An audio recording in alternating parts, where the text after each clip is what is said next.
Nessa temporada, temos o patrocínio da Ofta Vision Health, uma empresa dedicada exclusivamente à oftalmologia e presente em todo o território brasileiro. A Ofta apresenta a marca Viofta, que são colírios lubrificantes à base de hialuronato de sódio e sem conservantes. Além da concentração de 0,15%, que é o Viofta da caixinha azul, e que tem um dos preços mais acessíveis para o paciente, a Ofta tem também o Viofta 0,40%, da caixinha verde, com a maior concentração de hialuronato do mercado, proporcionando alívio duradouro desde os sinais e sintomas do olho seco até a restauração do epitélio em procedimentos cirúrgicos.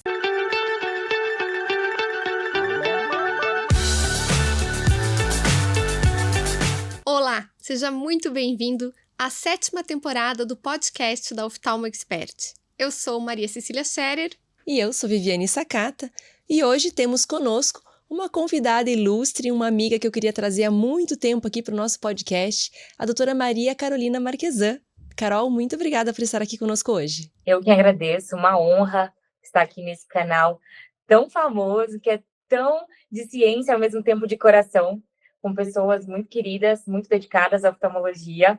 Uma cidade muito fria, mas com pessoas muito quentes aí, então eu fico muito honrada de estar aqui, tendo essa oportunidade de compartilhar um pouquinho o nosso Centro-Oeste. Muito obrigada. Muito joia, Carol. Muito obrigada aí pelo seu tempo. E eu vou começar apresentando a Carol. Carol é médica pela Universidade de Cuiabá, com residência pelo Complexo Hospitalar Padre Bento de Guarulhos, doutorado pela Unifesp e um Research Fellow pela Johns Hopkins University. Ela acabou de encerrar sua gestão, tá certo isso? Você acabou de encerrar sua gestão como presidente da Associação Mato Grossense de Oftalmologia, agora abril de 25? Ou Foi você continua? em dezembro, o Helder assumiu a presidência e eu fiquei como vice-presidente da AMO. Vice-presidente da AMO, muito bom. E você é presidente da sociedade... eu tô confusa aqui. Tem a AMO e tem a Sociedade Centro-Oeste, isso? Isso. Ano passado, em abril, eu assumi o Centro-Oeste, a Sociedade Centro-Oeste de Oftalmologia, que o objetivo principal era fazer o congresso, que graças a Deus fizemos em março, certo. E foi lindo. E agora, dando continuidade, juntar mais essas entidades estaduais, né, aqui do Centro-Oeste. Quer dizer, a Carol é uma força e uma liderança ali na região Centro-Oeste, né? Resumindo, é por isso que ela está aqui com a gente que tem trazido as informações aí da oftalmologia pelo Brasil. Carol vem contar pra gente um pouquinho quais são aí os desafios que vocês enfrentam aí na região Centro-Oeste, na área da oftalmologia e da medicina, se você quiser comentar também. Tá, joia. Bom, aqui tudo é um pouquinho mais difícil, né? Muito centro, né, do Brasil. Então, para chegar tanto fisicamente quanto a tecnologia, quanto a ciência, tudo demora um pouquinho mais. Então, a gente tem, primeiramente, esse entrave, né? As pessoas não querem vir para o interior. A maioria quer sair, quer fazer formação em São Paulo, quer ficar em São Paulo. Então, poucos querem vir para o interior. Por quê? Não tem a melhor qualidade de vida, apesar que, geralmente, segurança é melhor. Mas a gente vê essa dificuldade. Os médicos, oftalmologistas vão para fora, se formam e não querem voltar. Uhum. Então, a gente não tem tantos especialistas. Eu estou aqui em Cuiabá, mas a gente não tem, na cidade, por exemplo, falta que nem especialista em Cuiabá em tumor ocular, tipo onco-ocular, neurooftalmo, que fez a especialidade mesmo. Algumas subs ainda faltam bastante.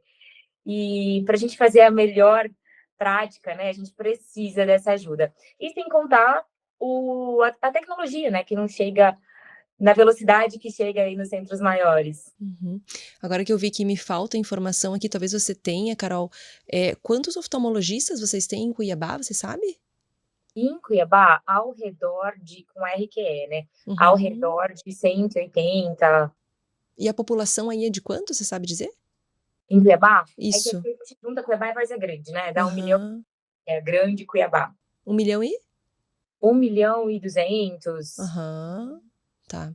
Estão bem concentrados, pelo que a gente vê aí em Cuiabá, né? No interior, como é que é a situação do interior, da oftalmologia no interior do Mato Grosso, vamos dizer assim? Então, no interior, realmente falta muito médico oftalmologista. Tanto é que é a nossa luta para conseguir espalhar mais os médicos. E muitos médicos atendem, como eu, atendem na capital e no interior. Meu pai é médico oftalmologista em Mirassol do Oeste. Uhum. Então, lá, eu cresci lá. E eu atendo lá há uns 10 anos. Então, ainda tem a clínica do meu pai, que é em Mirassol e Quatro Marcos, na região do Vale do Jauru. E ali, nós somos os únicos oftalmologistas que conseguem mesmo, né? Então, meu pai é o único que mora ali. Eu vou toda semana, ou a cada 15 dias. Tem alguns colegas que vão. Tem os prestadores, né? Tipo, para projetos locais. Tem muita optometria no Uhum. interior. Imagino. E o que a gente vê no Centro-Oeste, essa diferença. Por exemplo, Brasília. Eu fiquei uns 2 anos lá quando eu tive que morar lá um tempo, nem fui para Fela, mas quando eu fiquei lá, é o local que mais tem oftalmo no Brasil. A gente ouviu Sim. falar mesmo. Brasília, então é bem saturado. E o número absoluto é igual ao relativo de oftalmo para habitante, diferente de Cuiabá, de Mato Grosso. Então, em Mato Grosso, o número relativo de oftalmologista no Mato Grosso é 380, ao redor de 380, e absoluto, ou seja, sem contar nos diferentes locais, tipo aquele um só oftalmologista, é ao redor de 300, 280, 300, no censo de 2021. Então, a gente, ainda aqui no Mato Grosso, precisa muito de colega. Uhum. Diferente de Brasília, né, que é a cidade mais rica do Centro-Oeste, só que Mato Grosso é o estado mais rico do Centro-Oeste. Então, sim, Entendi. aqui em Mato Grosso ainda tem muita oportunidade. E a economia aí, ela gira em torno do quê? Agricultura? Agricultura Pecuária, bem né? forte, mas principalmente a pecuária. Mas Aham. tem a agricultura, e que é um grande carro-chefe também, que a gente está passando por uma crise nesse momento, né, do agro aqui Aham. no Mato Grosso, no Centro-Oeste, e a pecuária, com certeza, é mais forte. E o que que é a principal forma de atendimento aí? Quer dizer, de remuneração? É saúde suplementar com convênios? Vocês têm muito particular? O SUS é sempre forte em todo o Brasil, né? Mas como é que é essa remuneração do médico aí? No Mato Então, Grosso como um todo, né? convênio, saúde suplementar, Uhum. que nos últimos anos teve uma queda do convênio mais forte devido à crise, né, da Unimed. Então, vários colegas cooperados que realmente era o que enchia mais os consultórios, cirurgias. Então, vários se frustraram porque trabalhando para pagar, né, o convênio. Então, muitos começaram a tentar sair daquilo e ver alternativas. Seja a contratação em serviço público, seja abrir a porta do consultório, seja ir em outros locais, prestar atendimentos. Então, aí que começou a despertar a necessidade de sair, de não ficar refém da saúde suplementar. Que Mas, interessante. mas realmente o que gira mais é a saúde suplementar. Os que Aham. podem ficar só no particular são aqueles mais antigos, que já fizeram algumas sub, que se destacaram. Uhum. Quando eu entrei na Unimed há uns 7 anos, logo que eu voltei dos Estados Unidos, então já tem 9 anos. Só que eu casei e mudei para Brasília. Então não justificava, porque a Unimed tem que fazer volume. E aí nisso, eu saí da Unimed e consegui pegar o dinheiro que eu tinha investido, porque você paga, você tem que fazer um aporte para poder entrar no convênio. E eu consegui resgatar A sem joia. ficar com dívida. E Uhum. aí, quando eu voltei, eu não pude entrar. Tem um tempo, tem uns 5 anos, um período que eles pedem para entrar novamente. Então, foi minha sorte que aí eu não Aham. entrei. E aí, Sim. desde então, eu fiquei só no particular. É desafiador, o consultório não está cheio sempre, Aham. mas aí vem as outras ideias, né? Aham. Os outros projetos que conseguem juntar e realizar esse sonho, seja dar mais assistência na população mais carente. Então, tem vários projetinhos saindo aí da caixinha. Que legal. O que que você pode contar pra gente desses outros projetos aí, pra inspirar quem nos escuta? O que pode, né? Tem coisa que não pode. O que pode você conta. Sim, não, que pode, a gente acabou de consolidar o Instituto Sagrada Visão, que é um instituto que conta com colegas renomados aqui do Mato Grosso, e o objetivo é isso, não ficar dependendo da saúde suplementar e levar a assistência no valor que o paciente pode pagar. Por quê? Uhum. Porque a gente sabe que, às vezes, o paciente vai lá, paga a consulta particular, só que não consegue seguir o tratamento, não consegue fazer a cirurgia, não consegue fazer pelo particular. E o SUS paga, dependendo do que, paga até algo satisfatório, dependendo quando a gente for comparar as cirurgias, mas a gente pode valorizar melhor o médico, principalmente o que está ali numa região mais desafiadora, e levar uma assistência de ponta para o paciente, mesmo que no interior. Então, há várias ramificações desse projeto do Instituto Sagrada Visão. E tem outros, pensando aqui no interior, né, pensando na assistência, pensando na qualificação dos colegas, que é um desafio no interior, que é um projeto que nós começamos no CBO Liderança, que é o suporte inicial à visão. E o objetivo é levar a qualificação para o médico não oftalmologista, porque a gente vê que é pouco, assim, o conhecimento que o acadêmico tem, né? Tanto é que muitos nem gostam de oftalmo porque não sabem. Então, é como se fosse um black book de oftalmologia, um manual, tanto da triagem do eletivo quanto da urgência. Que legal. Por que eu tive essa ideia quando fui convidada para o CBO Liderança? Porque nós mexemos com fazenda. Meu pai, desde o zero, começou oftalmo e roça. E as pessoas machucam muito o olho. E a maioria do clínico ou farmacêutico, ali no suporte, no pronto atendimento, passa colírio combinado com corticoide. Sim. E aí o paciente evolui com uma infecção secundária, com uma úlcera.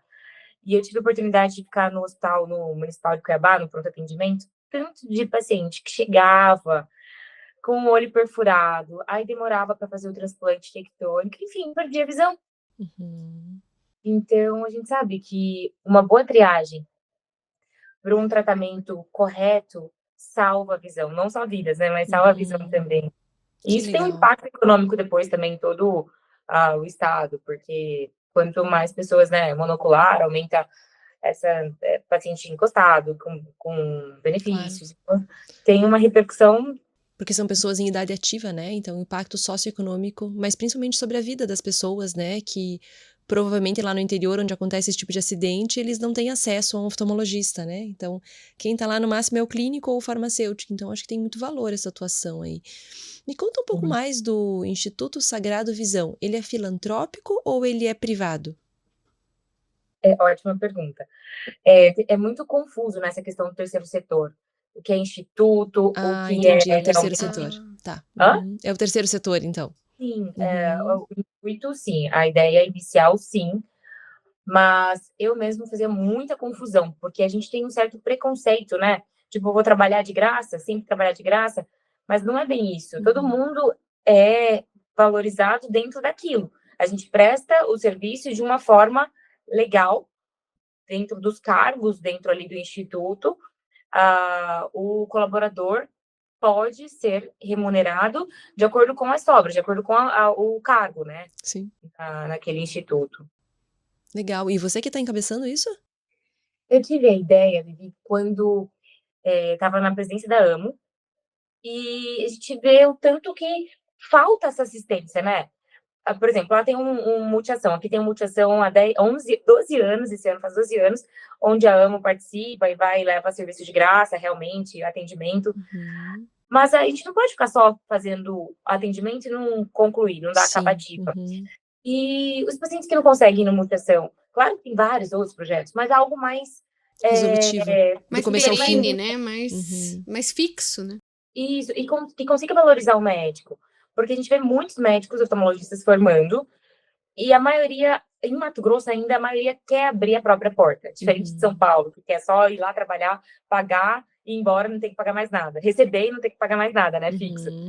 Então, seria tipo um sistema, um Uber, assim, por exemplo. Eu vou trabalhar, eu vou abrir minha agenda amanhã, especialidade da minha, no caso, córnea e uveíte. Então, o paciente que estiver precisando vai entrar lá e ver, tem a doutora Carol aqui perto e tem agenda para amanhã. Então, para casar a demanda com quem realmente precisa tanto prestar o serviço quanto receber. Que então, legal. essa foi a ideia inicial. Aí daí já saíram várias outras ideias. Que Porque joia. a gente vê a vacância também no consultório, né? E meu pai, ele sempre atendeu no consultório, por chamamento público, o paciente do SUS. Tipo, eu lembro que ele Uhum, atendia 2 pacientes por dia. Aí eu uhum. falei: "Como que eu vou atender? Ah, eu posso entrar no chamamento público, mas a burocracia é grande, né?" Sim. E a Enorme. instabilidade também, né? Muda Muda governo, contrato, muda né? contrato. Sim, na época ele falou que ele saiu porque queriam que ele fosse atender na UBS. Aham. Mudou, né, essa parte de mudar a equipe, e aí ele falou: "Não vale a pena sair do consultório onde tá lá todo o fluxo para atender uma UBS". Então, na época, ele parou por isso. E esse paciente que vem nessa oportunidade da vaga da agenda, ele paga um valor diferenciado? Sim, aí a gente teve uma ideia, na verdade, conversando até com o professor Shaw, a gente trocou ideia com muitos colegas, já tem 2 anos que a gente está gestando isso. E aí ele falou: "Olha, Carol, é legal na Índia o formato de acordo com o que pode pagar. Tipo, ganha tanto, tipo, o diarista ganha tanto, pode pagar tanto". Então, Hum. aí Faz uma entrando tabela variável, vamos dizer assim. sim, Que é legal. muito desafiador, né, precificar tudo isso, mas a gente está contando com a ajuda aí De algumas de outros cabeças. colegas. É. Uhum, muito legal. O que que dificulta hoje? Porque então, como em todos os estados, o médico oftalmologista, especialista, ele está mais na capital, né? O que que você vê, por exemplo, lá em Manaus, a gente conversou com a Nara esses dias, e ela disse pra gente, tem cidades que são 7 dias de barco, né? Como é que a gente chega lá? Se o rio baixa, não chega, né? Porque não tem como chegar. Qual que é o maior desafio aí no Mato Grosso ou na região centro-oeste que você vê para o médico se estabelecer no interior? Já falando um pouco, né, como é que simplesmente o aumento do número de médicos não vai resolver o problema da presença do médico do interior. O que que você vê aí nessa realidade? Olha, é difícil mesmo. Eu tô há uns 3 anos tentando achar colega para morar lá no interior, para fixar lá, onde meu pai é oftalmologista, ele hoje tem 74 anos, atende em 2 cidades. E eu acho que, no meu ponto de vista, o maior desafio é a qualidade de vida. É um local que não tem, né, locais, vou sair, vou no cinema, shopping, restaurante Bons bom. restaurantes, bons shoppings. Uhum. É. Escola, E né? escola, tipo, eu saí com 15 anos para fazer 3º ano, saí de lá. E claro, as escolas continuam, a cidade tem 27 mil habitantes. E, as pessoas não querem morar no interior, não querem. E o desafio também, por exemplo, hoje, quando eu operei catarata lá no interior, eu fazia anestesia tópica intracameral, então, a gente acaba que assume muita coisa. Uhum. Então não tem muito colega para Dividir, ajudar, né? dividir, tipo: "Ah, isso aqui é retina, vou mandar isso aqui, não sei o quê". Lá eu faço glaucoma, eu faço tudo. Uhum. Então, na parte clínica, né, eu não opero glaucoma, mas isso é bem desafiador. Hoje, graças a Deus, eu estou contando com alguns colegas que estão indo lá, mas ainda assim, até já aproveito para divulgar a vaga aqui, Uhum. se algum colega tiver interesse, já mandei em vários canais do CBO, a Carol Moresco me ajudou muito a divulgar também essa vaga, porque é um local promissor. Você tem Uhum. uma carteira de paciente gigante, gigantesca, meu pai tá lá há 40 anos, e na redondeza muita gente precisa. Diferente do norte, por exemplo, Sinop, Sorriso, cidades que estão crescendo muito, mas já está saturada, já tem muito oftalmologista. Então, se para quem é novo aqui, novato na oftalmologia, e quer fazer uma carreira, quer realmente levar o serviço, construir ali sua família, procura esses locais, porque tem muita, muita oportunidade. E o paciente Uhum. é tão gostoso atender lá no interior, o paciente fica grato, além de lembrar da minha infância, né? Então tem muita gente que chega lá, fala: eu conheço você desde a barriga da sua mãe, umas coisas assim que Sim, é aham. nostálgica, que é muito gostoso. O carinho, paciente, maioria é assim, muito grato. Isso é muito, muito Muito gostoso. legal. Isso traz à tona de novo, né, uma realidade que, claro que na medida que o número de médicos vai aumentando e a situação das grandes cidades vai saturando, é natural, e eu acho que a gente já está nesse momento que os colegas novos comecem a procurar oportunidades, né? E eu acho que Mirassol do Oeste talvez seja uma oportunidade dentre tantas, né? Mas a gente vê como é toda uma sociedade que tem que se mobilizar, né? Quer dizer, precisa de escola lá, gente, precisa de escola de qualidade para poder fazer movimentação movimentar a cidade, trazer bons profissionais e fazer tudo acontecer, né? Então, é muito mais do que só ter muitos médicos, né? É toda uma estrutura que precisa ter, né? Que precisa acontecer.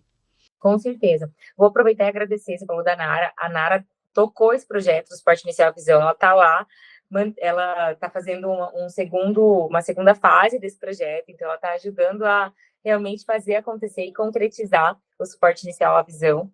Eu Ah, que conheci a Nara em legal. Brasília, a gente quase fez uma sociedade lá, e agora fazendo Olha, essa sociedade do projeto do Suporte Inicial à Visão. que Ela é legal. maravilhosa. Mas ela Sim, tá fazendo isso em Manaus ou ela tá te ajudando aí?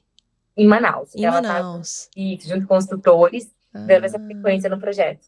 que legal. No Lideranças, então. Isso, ela está no Civil Liderança, e Aham. ela está dando continuidade ao Suporte Inicial à Visão, que é o projeto da nona turma. Que legal. Esse é o projeto dela, então é que eu ainda não sei. Eu também tô na turma da Sim. Nara, no Ah, Lideranças, né? verdade! Nós somos da mesma turma, Marinha é maravilhosa. mas a gente ainda não tomou conhecimento ainda dos projetos dos outros, cada um tá tocando o seu. Muito Tá. joia. Me conta rapidamente, assim, quais são as principais...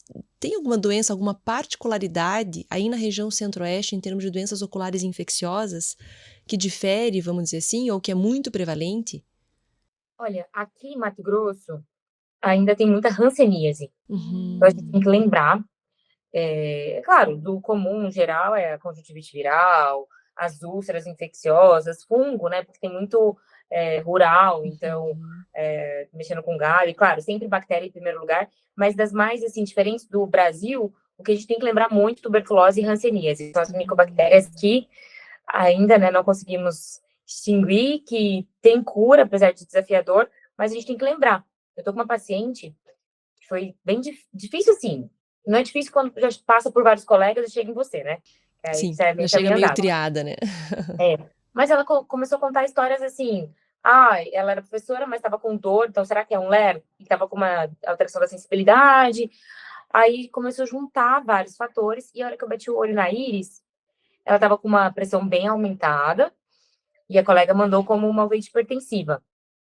E aí tinha várias alterações na íris, mas não eram aquelas pérolas clássicas. Uhum, E aí eu troquei ideia com um colega glaucomatólogo, excelente, e nós acabamos fechando como Ice Syndrome.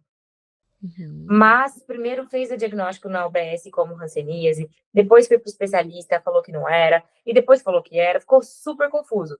Por último, veio a biópsia, não ocular, mas assim, ela fez biópsia de algumas lesões, que realmente veio hanseníase.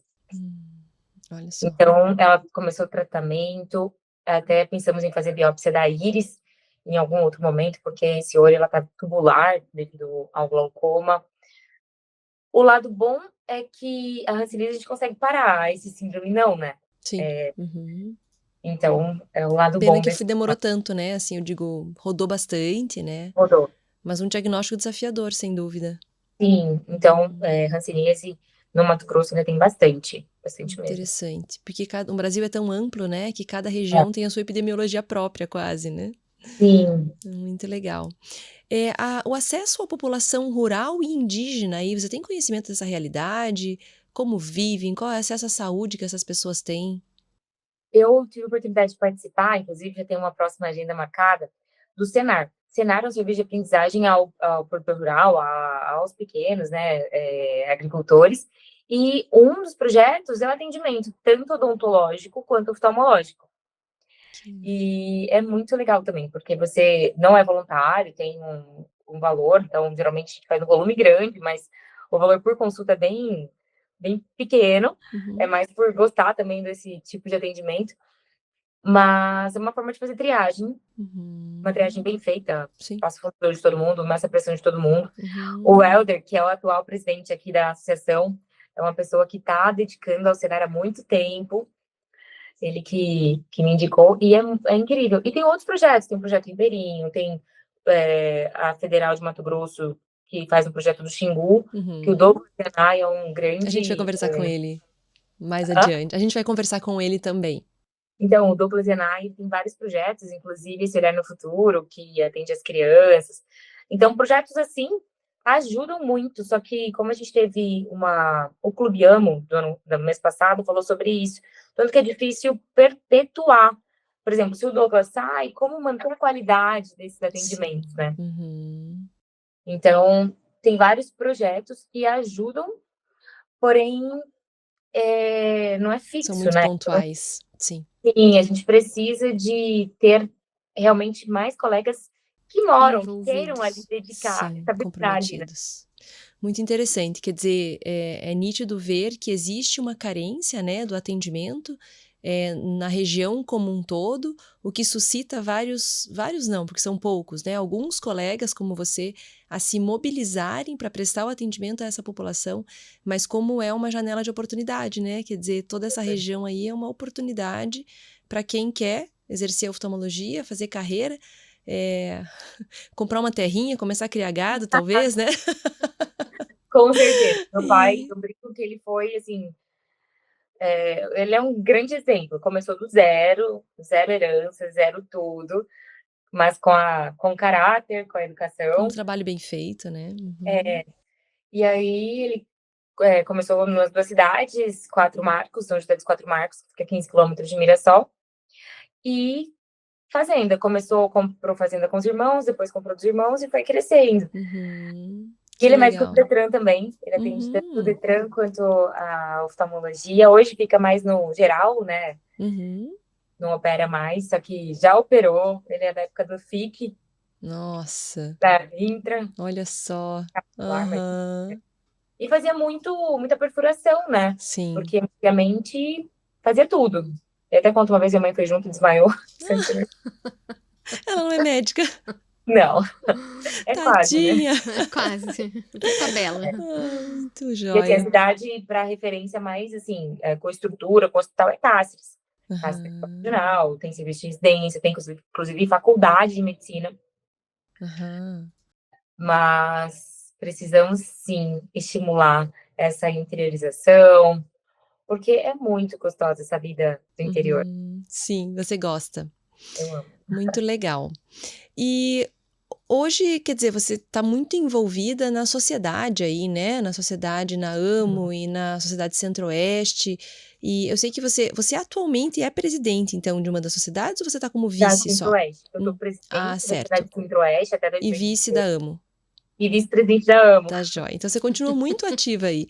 Me conta ou conta para nossa audiência aí qual que é a tua meta nesse sentido mais amplo, assim, já caminhando para o nosso finalzinho aí. O que que você gostaria de ver acontecendo? O que que você gostaria de participar da realização aí na tua região, na região Centro-Oeste? Bom, juntando um pouco de tudo que nós falamos aqui, Aham. de levar mais acesso, né, aos pacientes com qualidade. Então, desde a união na classe médica entre os não especialistas, para a gente conseguir entender o que é o melhor para o paciente, desde a triagem, então o suporte inicial à visão pode colaborar muito, e entre os médicos oftalmologistas, porque a gente precisa se unir. Se eu tenho dúvida, se não é minha área, eu preciso trocar ideia. Não precisa tudo ir para São Paulo, tem muitos colegas excelentes na região. Uhum. Centro-Oeste é muito rico, tem muito médico especialista, muito bom, né? Porque tá no Centro-Oeste que não é tão bom quanto alguém em São Paulo ou Curitiba. Enfim, então a gente precisa unificar, dar as mãos e tentar, sim, levar o melhor para o paciente, desde a constância nos locais, não fazer só um mutirão de catarata, opera 200, vai embora, não volta nunca mais. Então, o paciente Uhum. quer se sentir seguro, né? Quer sentir que, por mais que tenha algum Cuidado, né? problema, cuidado, e vai ter alguém ali. Então, isso é muito importante. E uma coisa que meu pai fala que era o sonho dele, era poder ter uma unidade móvel, sair fazendo atendimento e levando essa assistência para as pessoas, né? Então, essa unidade móvel é um dos sonhos, mas enfim, ainda não está nada E palpável. faltam braços, né, Carol? Eu fico pensando como é que você vai conseguir alcançar tudo isso. Mas assim, a Sociedade Centro-Oeste do Congresso veio para unificar o Clube Amo, que nós criamos há 2 anos, a frase do Helder, o Clube Amo cresceu, virou Clube Social. Então, todo mês a gente faz o Clube Social. Esse mês agora foi, inclusive, isso, campanha de catarata, porque a gente vê muitos problemas, né, que agora a vigilância está pegando firme, a TCIH, então tá na mídia, né, muitas Uhum. complicações que Sim. aconteceram, Uhum. e a gente sabe que, né, a catarata ajuda muito a Muito. reverter essa cegueira nessa população. Então, o Clube Social ajuda a levar né, o conhecimento, porque não tem desculpa, tô no interior, não importa, é só ligar, entrar ali. Só que a gente vê também que muitos colegas ainda estão muito acomodados. Uhum. Então, precisa todo mundo chacoalhar e querer fazer o melhor, porque é tão bom, né? Depois dá trabalho, mas depois que você faz, dedica. O congresso foi incrível, pena que vocês não puderam vir, Nossa, eu vi as mas foi fotinhas, muito deve ter sido o legal. máximo. Aham. Foi, e ajudou a fortalecer um pouquinho a Claro. sociedade. Uhum. O vínculo entre vocês para fazer acontecer, né? Sim, porque esse Centro-Oeste é muito rico e Uhum. crescendo muito, né? Uhum. Sem dúvida. Acho que tem muito potencial aí para quem quiser fazer carreira. Carol, a gente já vai Sim, caminhando aí para o final, né? Desse episódio maravilhoso aí com todas essas informações que você traz aí pra gente da tua região. E vou aproveitar para pedir para você aí passar sua mensagem final para nossa audiência que é feita predominantemente de oftalmologistas, uma mensagem que você queira trazer aí para todos. venham para o Centro-Oeste, de preferência para o Mato Grosso, estamos esperando vocês, seja para conhecer, que aqui é lindo, seja para trabalhar, para construir a família. Aqui é um local maravilhoso, sou apaixonada e tenho certeza que vocês também serão.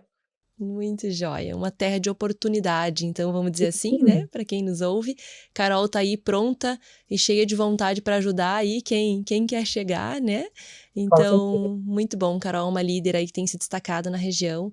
Parabéns pelo Obrigada. trabalho que você desenvolve. A gente vê você ralando, né? Nas poucas vezes que a gente se encontra e que a gente conversa, como você rala, tentando dar conta de tudo, né? E tentando equilibrar todos os pratos da vida, como toda mulher, mas você aí potencialmente tentando equilibrar os pratos e fazer a diferença na nossa cidade. Então, parabéns pela jornada, pela carreira que você tem desenvolvido, pelo teu papel como mãe, como filha, como tudo que você faz aí. Parabéns de coração pelo teu Obrigada, trabalho. Vivi. Obrigada pelas palavras. Parabéns para vocês que estão dedicando para levar, para distribuir o conhecimento, a realidade de tudo, não só da ciência, que vocês dão aulas incríveis, que vocês traduzem, mas assim, deixa tudo muito mastigado para a gente, então é muito gostoso escutar. Parabéns. O conteúdo que vocês trazem aqui é muito rico. E também essa parte, né, de socioeconômica, do geral, da Claro. prática, a vida como ela é, não só do Sim. consultório. Então, parabéns. Continuem aí, porque é tudo muito legal. A gente escuta, é muito gostoso. Então, obrigada pela oportunidade. Quem quiser entrar em contato aqui, só chamar que a gente está de portas abertas para receber vocês aqui também. Muito joia. Carol, muito obrigada pelo seu tempo mais uma Obrigada. vez. E assim encerramos mais um episódio do podcast da Oftalmo Expert. Oftalmo Expert, de olho no futuro. Joia!